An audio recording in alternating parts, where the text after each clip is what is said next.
Now come to the Hooke's law. What is the Hooke's law? Hooke's law says simply the stress is directly proportional to the strain. I mean, stress is directly proportional to strain. And once you remove the proportional constant, this is known as the proportionality symbol.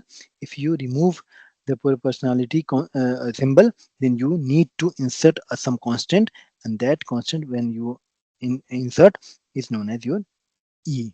E value is Young modulus of elasticity, or simply the modulus of elasticity. Okay, this is your this is just a Hooke's law. So what is the Hooke's law? Hooke's law says the stress is directly proportional to the strain. Okay, but there is a condition limit up to elastic limit. Okay, so what is the elastic limit? This is the elastic limit.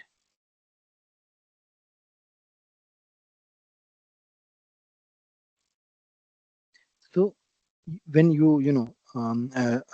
do the experiment in UTM, the specimen that I have shown you, the system will generate a graph. That graph is like look like this one, which is known as stress strain diagram. Okay, so at the beginning the force start, as you can see, up to some point it is very linear, right? So up to this point is known as is proportional limit. Means till here where it is a straight line, if you remove the load, the specimen will come into their original position. So this is known as elastic limit. I mean, if till that point you remove the load, the material will regain their shape. Okay, though they have a stress somehow, but they will regain their shape into the original shape. So that limit is known as your elastic limit. So Hooke's law applied only here till here. Okay, so where it is the elastic limit, or just before of that, sometime it is very common or very mm, usual to say that, I mean, both the point are same, but little bit there's a difference between the elastic limit and the proportionality limit.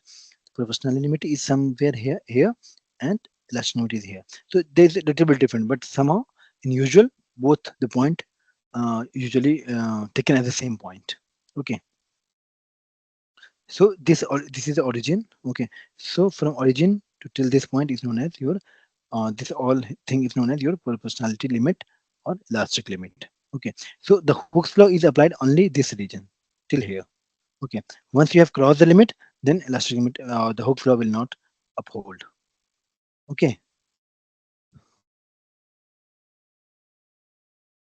so now you can think about. I mean, first we have a this is a graph generated from your computer when you are testing the specimen on UTM. Okay, so Hooke's law is just simply the stress is directly proportional to strain, and if you remove the proportionality constant, then you have to introduce some constant. This constant is known as your E. E is just a Young modulus of elasticity or modulus of elasticity. Okay, which values, if you talk about your units, as you can see, the sigma value will take away with E as well, because this particular quantity is unitless, strain is unitless. So whatever the unit of the stress, that will carry with the E as well. E means the Young modulus elasticity. So they have the same, which is the Pascal. You can convert into the megapascal, gigapascal, what you think. But the overall the SI unit, if you talk about, this is the Pascal. Okay. So what is the ranges of the modulus of elasticity? The most of the most typically metals are magnitude with 45 gigapascal. Keep in mind, it's not a pascal. It's not a pascal. It's a gigapascal. Gigapascal. I mean mega. I mean just a pascal. Pascal. Then if you are going higher than a kilopascal, then more higher than gigapascal. So megapascal. More higher then is a gigapascal till 407. So this is the limit of your value of E. Okay. So this is for tungsten, which is a very you can say stiffer material. Okay, and 45 gigapascal for the magnesium, which is less stiffer material. Okay, so deformation in the stress in which the stress and strain proportional is called the elastic deformation. Obviously, I have already told you. I mean, till the elastic limit, the Hooke's law uphold, and Wherever the Hooke's law upload, the deformation will counted or term as a elastic deformation. Though I have already made you know there are two kind of deformation. First one is elastic, second one is plastic. So elastic means the deformation that has been occurred that will regain their shape if the load has removed. Okay, but in plastic deformation, whatever the deformation that has occurred, they will not be recovered automatically. You can have the other way that you can apply some application and then you can regain that shape. That's not the concern here. The concern, I mean, just removing the load and that the material will regain their shape automatically by their own self, which is known as your elastic deformations. Okay. Okay, so this is the most important graph. I mean, both of the same kind of things. I have just share here two graphs so that you could have the good idea or better understanding. These two graphs are the same sense. Okay, same thing. Just to know what is them. So first you understand what is the things. So this line up to here is elastic limit. Sorry, you could have, I mean, this proportional limit. Now this point is known as your elastic limit. Then this is the yield point. Okay, now if, I mean, after yield point you can see after yield point you are increasing your stress. It means this particular area, this particular region is known as strain hardening. Why?